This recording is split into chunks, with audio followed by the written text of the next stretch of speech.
Hey, my name is Lauren Yellen, and I am a real estate agent in the Detroit area. I have been in real estate for 2 years as of this very day that I'm recording this video. I wanted to talk to you a little bit about my journey and how I got here from a personal level, and about my, essentially the reason that I have decided to go down this endeavor as a job. So little over 2 years now ago, my boyfriend and I were under contract for a property in Michigan's Upper Peninsula, which is this really secluded, very forested, natural place that is surrounded by the Great Lakes. And I had gone to college up here, or up there, so I had spent about 3 years living in the woods and absolutely loved it. And I really have found that the UP is like a very strong part of who I am. And my boyfriend and I were looking for something good to do, and also the opportunity to own and celebrate real estate in the Upper Peninsula. So after doing a bunch of digging, we found a property in a little town called Pelkey. And Pelkey has a rich history of Finnish immigrants, and it's a very sweet town that also has a large Native American population. And there was a really unique property that we found. It was, the property is 75 acres, almost completely connected. It is the most undeveloped lakeshore frontage on the Keweenaw Bay, which, if you're looking at the map, it's this part is the Keweenaw Bay. And so almost close to the top of Michigan. And the 75 acres had the largest connected piece of shoreline frontage that is basically exists, that is owned by a single person. So to go with that, there is a thing called a conservation easement on it. So there is a nonprofit that is responsible for making sure that the land is maintained in a fashion that is nature first. And also,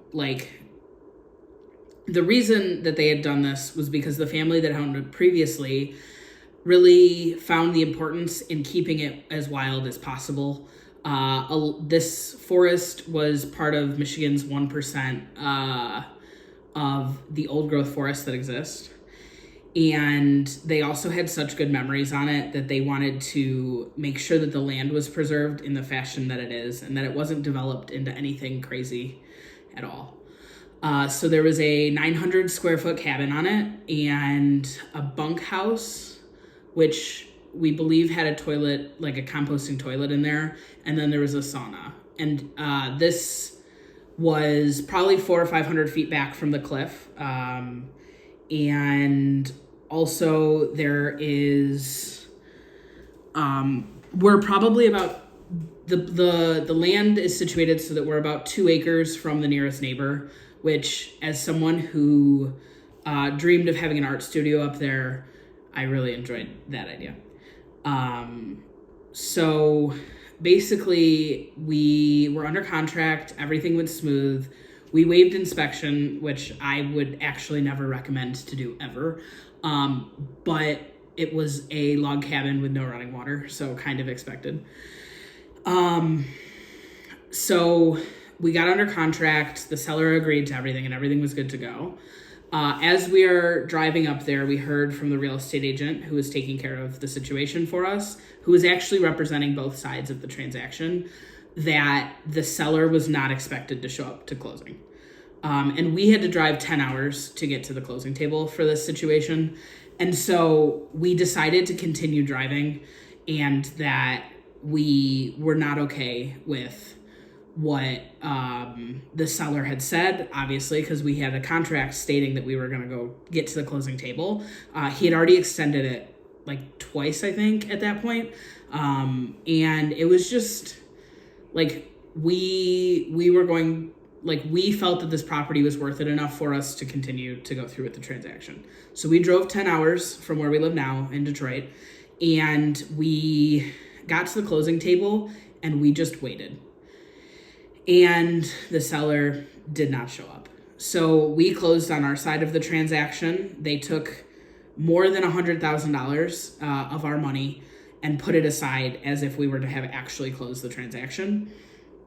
And we just waited and waited and waited.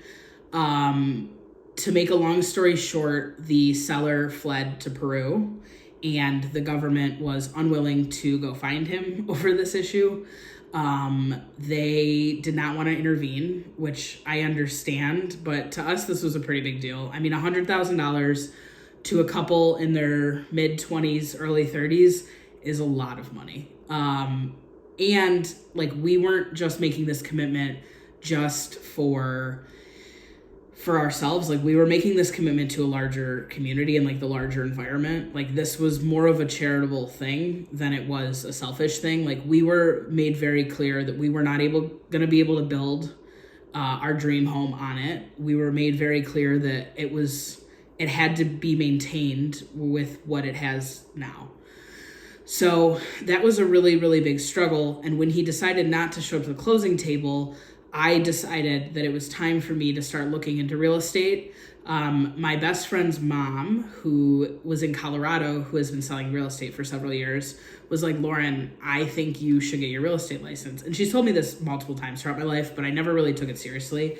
And then when this happened and the seller didn't show up to the closing table, I was like, okay, now I need to learn as much as I possibly can in order to make all of this make sense, so that I can ensure that whatever happens with this property, at least I understand that I did the best that I could.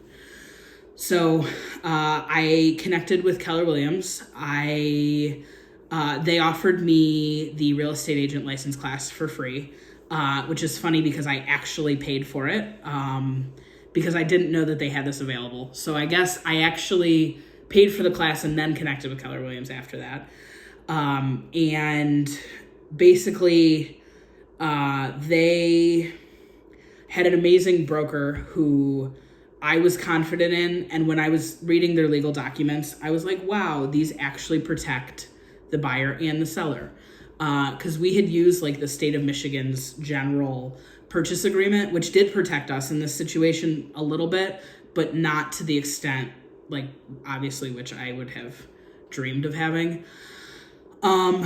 So after years of attempting to get a hold of this guy, we ended up deciding that we did not have the money to move forward any further on the lawsuit, because they had still held $100,000 of ours in the bank. And I actually ended up selling my car to fund the lawsuit, just to try and, give it the last shot that we could.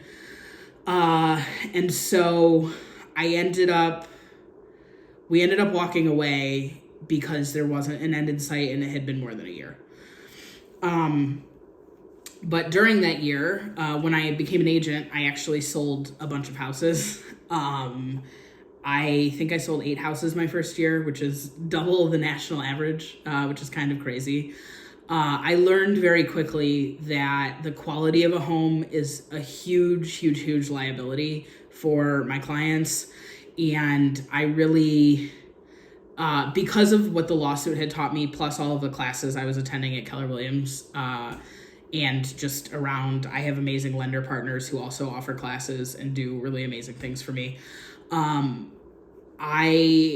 I learned really quickly how important it is to have a good, experienced, and knowledgeable agent who understands the quality of things and who understands how to get something to the closing table.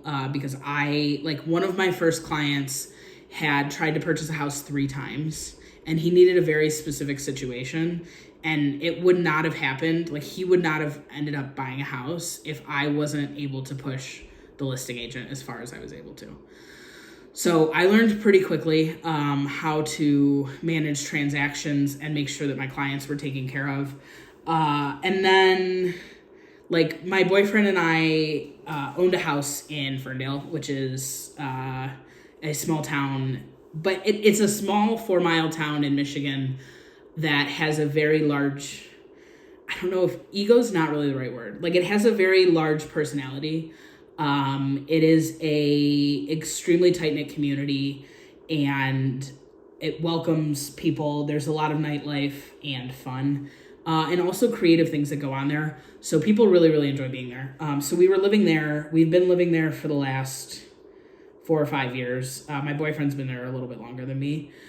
And so we were, after this lawsuit, there was probably like a year and a half. And just, conveniently, because I look at houses all the time, I found another house in Royal Oak that I really, really appreciated.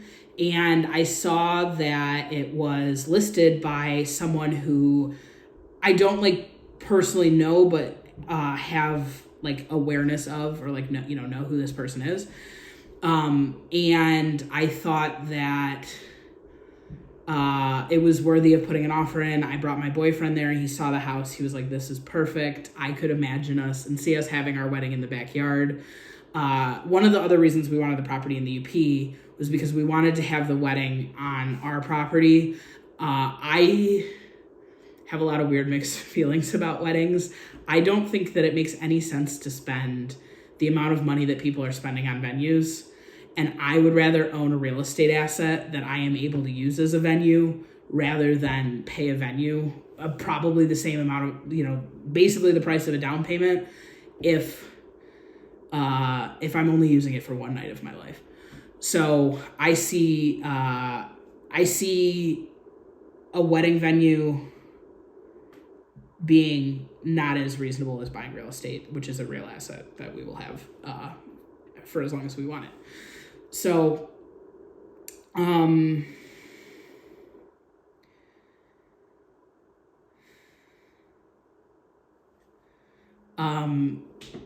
so we found this property in Royal Oak. We were really interested in it. We got together the best offer that we possibly could on a Sunday. We were told that we would hear back on Monday, and that we had a really good shot at it.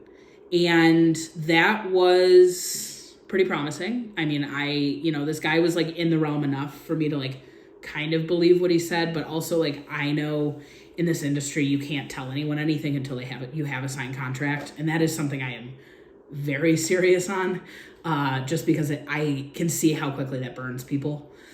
So basically we wrote a very good offer, and we were expecting to hear back the next day. 3 or 4 days go by, and it is evident that the listing agent is looking for a buyer to bring to the table himself. So what can happen in real estate transactions, and this is actually one of the parts of the reason that our UP property got so screwed up, was because people in real estate like to do both sides of the transaction. So if you have the buyer and the seller and you can represent both of them, you get paid twice. So there's almost an incentive to find the buyer on a house you're listing. And it became very clear to me that that's what this agent was doing, was that he was trying to get double paid. And he had basically said to me, if you allow me on my number sheet to say that I'm representing you, I will give you the deal. And that is extremely unethical on a lot of levels, or at least something that I don't believe in. I mean, especially because of our lawsuit situation, the agent up there was also a dual agent, and he should not have taken both sides of the deal, because you can't represent either client reasonably when you have both sides of the deal, because you don't have either of their best interests in mind. You basically have your own best interest in mind. And so the same thing happened on the Royal Oak property. And at one point, we upped our offer, and we actually found out that he didn't present the offer to the seller. And my broker recommended that I drive the offer over to the house myself and give it to the owner, because it had been several days of no contact from this agent who's supposed to respond to me, and had sent me emails saying he would respond to me in a timely manner. So, I went over there and showed the owner the new offer, and took time to listen about the house, and also just tell him about the fact that we wanted to move there because the backyard was so beautiful and had such a great garden that he had already started. and that we could see ourselves raising children here, which is different than where we were at the time. And so turns out the other agent, the listing agent, found a buyer for the property that was willing to spend probably $40,000, $50,000, or $60,000 more than we were able to spend on the house. And it was upsetting. I mean, I'm not gonna lie. Like, it was really upsetting because, like, there's, when you want something so bad, you like work very hard for it. And like, we weren't even looking for a house at the time necessarily for us. It was more of like, we wanted to do this. Like, I saw this house and I was like, that house matches us perfectly. Like, I wasn't on any searches for myself or anything of that sort. And so it just kind of felt like it was a meant to be situation. And so it was more disappointing when it didn't happen. And it's totally okay. I am a strong believer at this point now, after everything that's happened to me in my personal real estate journey, that like, everything happens for a reason, and like, there's always something better out there for you next. And so flash forward to today. This is my, I believe, so that I'm starting year 3 in real estate, like, today. And one big thing that I also, like, that was very defining for my journey thus far was that because of the lawsuit in the UP, I sold my car to help fund it, and I ended up selling those 8 houses without a car. And so on my 1 year, like, 1 full year, starting year 2 of real estate, I bought a car like a year ago today. So on my 1 year journey, after selling the 8 houses, I bought a new car, which was an incredible feeling and experience. It was the last car on the lot, and it was like the last day of the month. And it really, the sales guy, whose name was Brian, was like, there are some times where cars just like land for people perfectly. And like, there's like he knows that sometimes cars go to the right people. And he was like, you are in the top 10 of the experiences of cars that I've sold. And it was really like an amazing feeling to know that I had accomplished that goal, like, within 1 year. And yeah, it's just been a pretty wild journey. But so fast forward to like year 2.5, I decided to start looking in an interesting part of town in Detroit at houses. At this point, my brother had moved in with us, and it was clear and evident that we needed more space, regardless of if we truly wanted it or not. So I was like, oh my goodness, let's take a look right down the street from where we are in Ferndale and see what we can find. And so I've been looking in this area for quite some time. Like, and I actually sold 3 or 4 houses over here before I considered even moving us here. But there's this like really amazingly wonderful pocket of Detroit where the houses are solid brick and they're massive. And there's like, you can't build houses like this anymore financially. Like, it literally does not make sense. So I started looking over here in the like 7 Mile and Livernois area of Detroit. And I was like, oh, let's consider what it would look like if we crossed 8 Mile. And I'm sure you know all sorts of like, I'm sure you've seen the movie 8 Mile, or you've heard about 8 Mile and all that. So I'm like, let's look over 8 Mile and see what we can figure out. After I had sold a bunch of like very good, high quality houses over here, I was like, okay, it's time to look. So basically, we decided on, quite some time went by. I've seen several houses over here. My boyfriend hadn't seen that many. And my brother had now come into the picture where it was like, we definitely need more space. So I started looking at these houses in an area called University District, and they're a reasonable price, like extremely reasonable price for what you get. We ended up purchasing a 5-bedroom, 5-bathroom brick house that is going to turn 100 years old in 35. And 7 college kids were living in here before we moved in. So at least for me, knowing that someone lived here, or in this case, multiple people lived here, was the proof that I needed to just know that most things were working almost completely properly.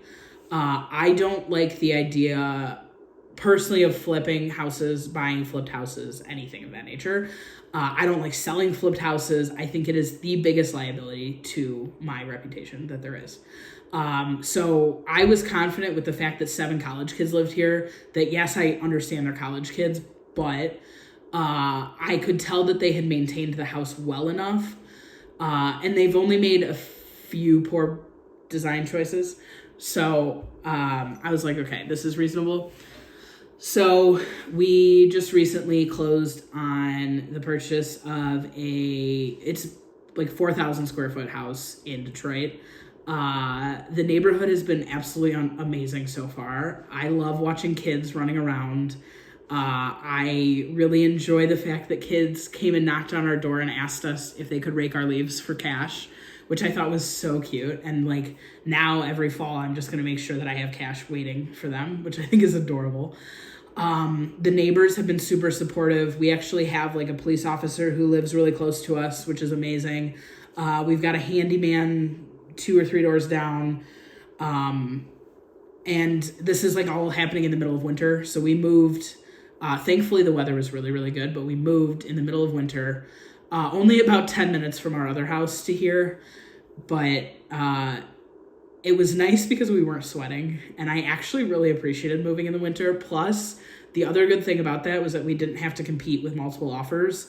It was more of like, let's just see how far we can get the price down in general, which was really, really nice and really helpful, considering some would consider this like a risky move for us to have gone over. Like, okay, if you live in the suburbs, to you, this is totally a risky move. Like, you think moving to Detroit is super risky. We lived in a part of town where, like, where I would say it was more risky than where we are now. This community has security that drives around 24/7. We didn't find that out till the first day we moved here, and we saw these yellow flashing lights on like a security car, and we were like, what the heck is going on? So, so far our experience here has been really amazing. We've had a few minor issues with the house, but nothing that was like major or required any type of contractor to come over and help me save the day. Once already, we found out that our bathtub cannot be drained at full speed or water falls into my boyfriend's office. And that we have some grading issues, which we actually knew about, but didn't have the time to take care of before the winter snow really set in. So that's where we are today. We still own our house in Ferndale, and we're renting it out, which is pretty amazing. Which means that we get to keep that as an asset moving forward. It rented out in like one day, and the tenant is super awesome, and we are excited to help support him on his journey throughout life and hopefully owning real estate one day and all of that kind of stuff. But yeah, so I wonder where year 3 is going to take me. I am curious. I want to help more, and I want to help people make good financial decisions. In the Detroit community, it's really hard to find houses that are affordable. Most 1,000 square foot brick bungalows are going for over $250,000, quick, like fast. And there's a lot of opportunity in Detroit where maybe you're not paying $250, but you're getting a house twice as big, and it's better quality, and you have to insure it for like twice as much as you buy it for. Because that's what happened here, and that's what's happened to several of my clients. So I am really excited to continue on this journey of helping people move to Detroit, and also helping people just with real estate in general. I want to make sure that your transaction is smoothless and is happy for you to go through. And I also want you to understand that you have support and that you're not going through this alone. So with that, I hope that you like, subscribe, comment, and do whatever you please to help me on this journey of YouTube endeavors. And I really appreciate you listening to my story. And if it's anything like yours, I would like to hear about it. So get in touch with me in the comment below. I'll leave how you can do that.